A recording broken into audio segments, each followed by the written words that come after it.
Welcome to this edition of the Million Dollar Mastermind podcast. This is where we pick the brains of high achievers from all walks of life and get their hard-earned, real-world insights on winning. I'm your host, Larry Weidel. Particular aspect of the leadership of these people, what do those words mean to you? That you would want people to understand? Well, it goes back to enrollment. You have to become a master enroller. You have to have those people be able to see the vision with you and link their own values with the core values that you hold and the company. And that's what my book is about. It's called Unicorn Team. Yeah. And most people are disconnected from the core values of a company because they're not living it. And what I've been able to do is I've had my team, my core leadership team has been with me for 10 years, which is unheard of. Right. And the reason is because I run my team this way, and I always have, even in the corporate world. And so leadership means enrollment to me. It means being able to let the person see their part in the future with the idea. And when you do that, they come with you. As a part of that, re-enrolling them again and again and again. It's like one of the guys, he I don't know if he's how many hundreds of millions he's worth today, but he said when he first came in and he worked side by side with the founder, he said every Monday morning I'd get there and come in and he'd say, "Bobby, come in here." He said, "You can't believe how lucky we are. Look what's happening here. I mean, the chance to go out here and revolutionize an industry." And he said, and he said, every Monday he'd go on 10, 15 minutes and he'd say, "I have to say, stop. I'm already recruited." Exactly. I got it. I love that. One of the rules of sales. Yeah. Yeah. He wasn't leaving it to chance, Yeah. He was going to pump his butt right back up again. Just, Yeah. You got to find a way as a leader to help people on your team get motivated from themselves, right. And to dig into why they're there and why they decided. And the other thing is how to transition people out of your company. Leadership is also allowing people to grow out or up or whatever, and having the maturity to know how to do that so you don't have bad blood. I mean, again, this is how I was able to retain, I think, my relationships in the corporate world is trust it and believe it. Okay, Larry, people would say I'm kind of an intimidating woman. I have no problem saying what's up. And that's a different, again, asteroid field that I've had to navigate than, frankly, my male counterparts. And all I have to do, I think, the more you want to be successful, you just got to keep modeling who you really are. That's leadership to me. It's like model who you really are, and then get mentored by people whose leadership style you admire, and be willing to be mentored. Don't get into your ego just because you've created success. And I've gotten into my ego, and I've learned really the hard way not to get too ahead of myself. So with brand development, what do people need to think about, in terms of keeping it fresh and keeping it expanding and keeping people excited about the brand? Is it just the expansion? Is it just new products? Is it what would you say is the thing that people can are some of the things people can do to keep, maybe does a brand need to be refreshed periodically? What do you say about keeping the excitement there in the brand? Okay. So first, let me give some context. My definition of brand is it is the business. The business is the brand. Okay. And people think that, branding is about aesthetics mainly only. And that's not true. In fact, it's in my experience, it's the least important of everything, because once people recognize aesthetically who you are, like Starbucks, McDonald's, FedEx, you've already done the things that matter. And this is the things that matter. So I just want to say that first. The second thing is there are three types of brands. There are company brands, personal brands, and offer brands. Okay. Of the three, the offer is the most important to get right. Okay. Okay. The offer is the product, the service, the thing, right? Because if you can make headway with the product, then the company is going to grow. And that's the way it works. Number three, the personal brand is typically the founder of the company. And people always ask me, like, how important is it? I think it is important now. I used to not.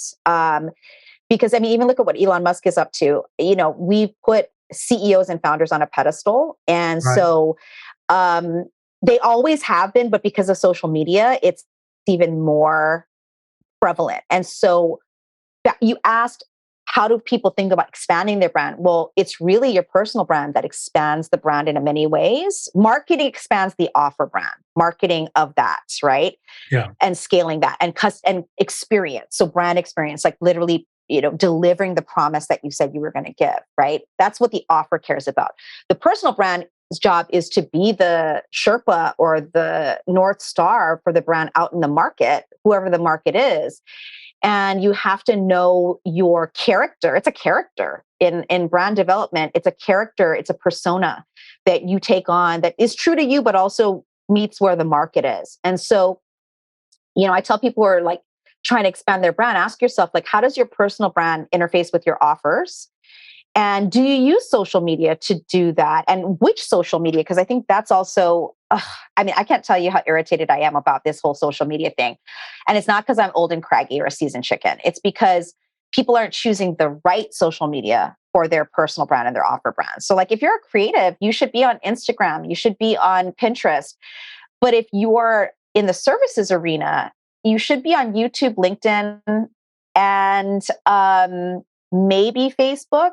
But you have to pick the right social media platform for your offers. If you want to scale your brand, you shouldn't be on everything. You should be where your customers are.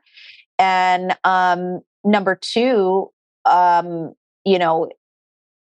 a lot of opportunity offline, meaning where the world is going is there's like it's two hemispheres. There's AI and then there's people, right?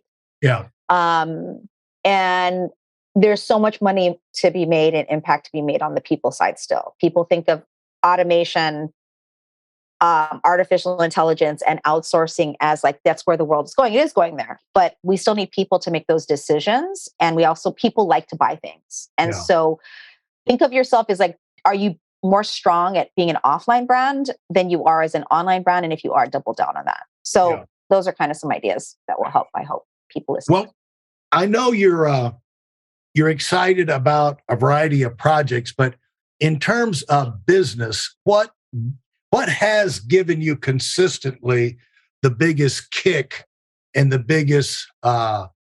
the biggest source of continual inspiration to you to keep you? I want to write a book. I want to do this. I want to, and so are you expanding your offices to, what is the plan for the Master Brand Institute? Is there an expansion plan there? Is there what are sources of inspiration for you right now that you can get super excited about or are super excited about? Yeah, I mean, I look at this next season of my life to be the season of basically sharing everything I know in ways that more people can access it. I love that you kind of mentioned that earlier, Larry. So books, speaking, mentoring, right? Yeah. Really focused on the way that I do things. I want, if it makes sense for the people who want to or curious about that way, to be able to access my wisdom, because I've earned this wisdom, right? I would say like I'm a seasoned chicken, not a spring chicken. And I'm going into my decade of my 50s next year. And so that decade for me is about, I have nothing to prove, I have nothing to hide, I have nothing to protect, and I have nothing to defend. And therefore, anything I know, I can give to you. So those forms are being, that's what motivates me, is like dying empty, I like to say. For those of you who are sick and tired of fooling around and are dead serious about wanting to move up fast, I've got something especially for you. I've combined the best insights from over 40 years in business and making $70 million in income and compressed them into a free webinar. That's right, it's a free resource. If you want to find out exactly what the concepts are that I use in coaching million-dollar earners, register now at WeidelOnWinning.com. You'll discover the 5-part framework used by so many to reach their financial, personal, and professional goals. You can find that link in this episode's show notes.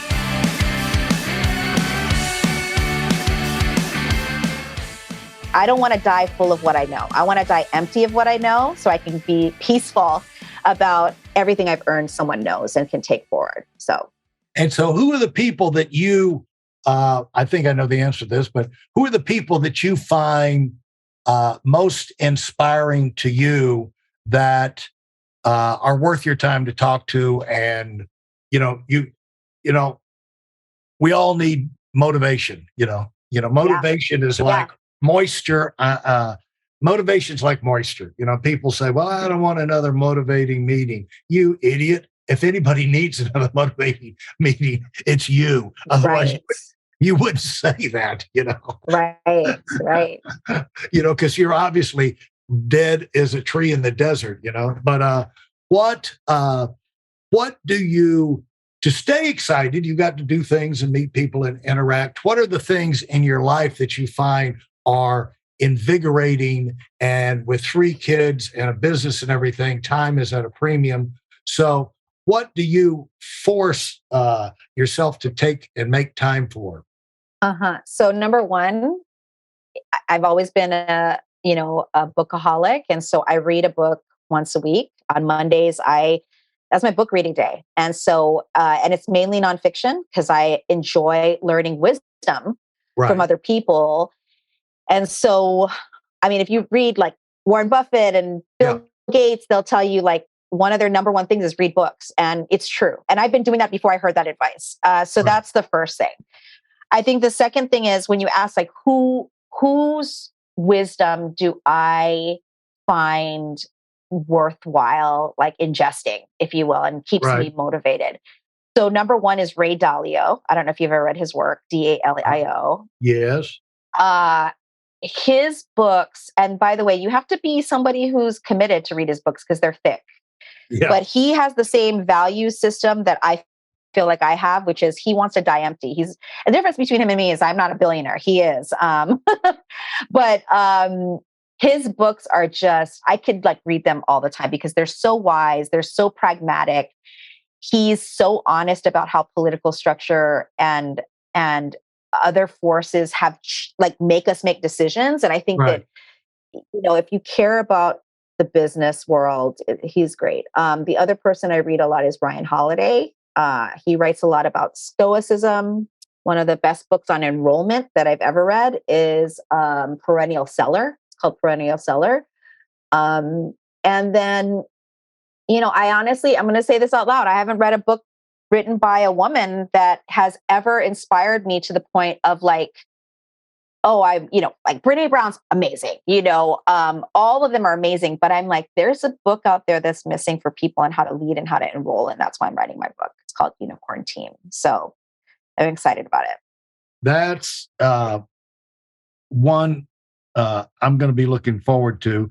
What would you say coming out of the sugar cane fields and the trip you've made? What are the most amazing experiences that you would say that you have had, other than the 3 kids and the family and things like that? Amazing experiences, like I pinched myself that I was here, or that I was around, or that I met, or that I got to see or participate in. When you look back on your life, what are high points for you? Mm-hmm. Well, recently, in the last few years, I've taken, except for during the pandemic, I've taken a yearly pilgrimage to the south of France. And I'm not actually, I tell people I'm not religious, I'm spiritual. And so I call myself like practical woo.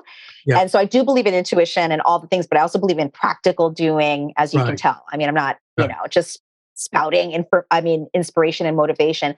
But where I get a lot of inspiration is from there's a place in France where Mary Magdalene is buried, and I go there for spiritual invigoration. Yeah, there's a special about that I saw this week. Yeah, and it's really, really special. And first time I went there, I felt, like sometimes you just feel like you're home. Right. And it's one of the places in the world that I feel home at. And it's a cave, I make it a point. It's a cave. It's a grotto. Yeah. It's really, it's like a meditative, one other thing that successful people say is they meditate. I'm not a good meditator. I like to say my meditation is going to France every year and sitting in that cave. That's kind of my way that I just download, things that I need to kind of be focused on. So I would say that to me rings the most true for me. I mean, I've had amazing experiences in my life. I've traveled to many places. I'm so grateful for that, but that's probably the top. And how did you get there the first time?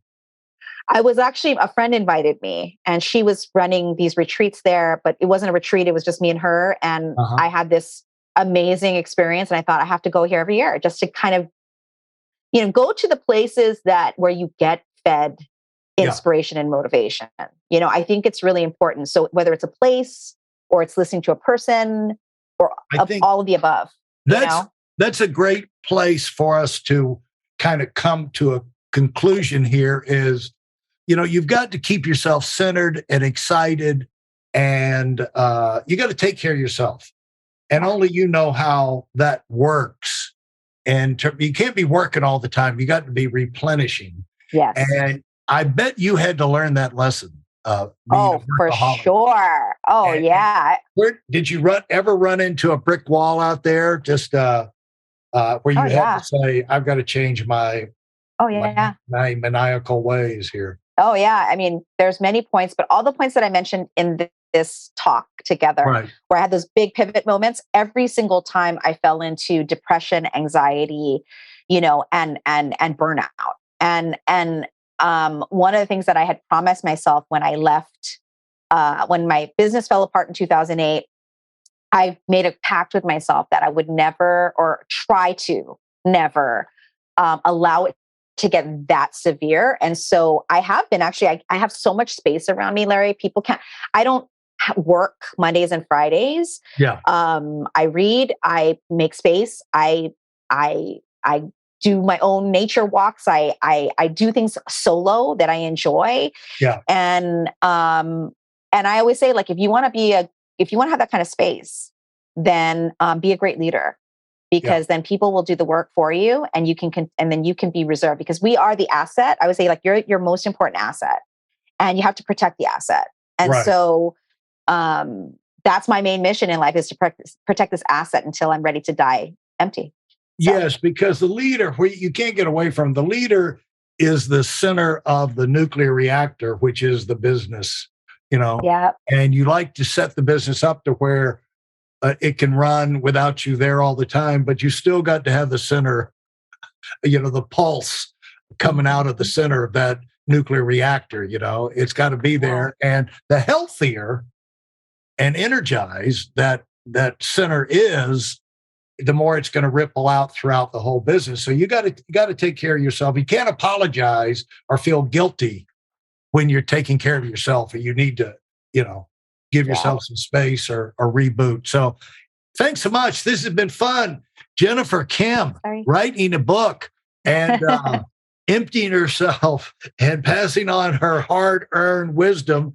And I'm going to give you the last word, a chance to give us the last word for the ones who've been listening to this and enjoying it like I have. Well, I guess what I would say in closing is, don't be afraid of failure. Failure has so much fortune in it, and take more risks and feel worthy enough to ask questions of people you admire. Fantastic. Thanks so much, Jennifer. And Merry Christmas. Hope you and your family have a great holiday, and looking forward to maybe we can talk again when the book comes out. I would love that. Thanks, Larry. Okay. Thanks. I'll make sure I send you a copy. All right. Bye, everyone. Please do. Thank you very much. Goodbye. Thanks for listening to the Million Dollar Mastermind. If you felt there were any valuable takeaways from this episode, please take a minute and leave us a 5-star review. Your feedback is important and really helps us get the word out to a wider audience. Remember, we have a valuable webinar that is absolutely free. Register for it right now at weidelonwinning.com. Thanks for listening.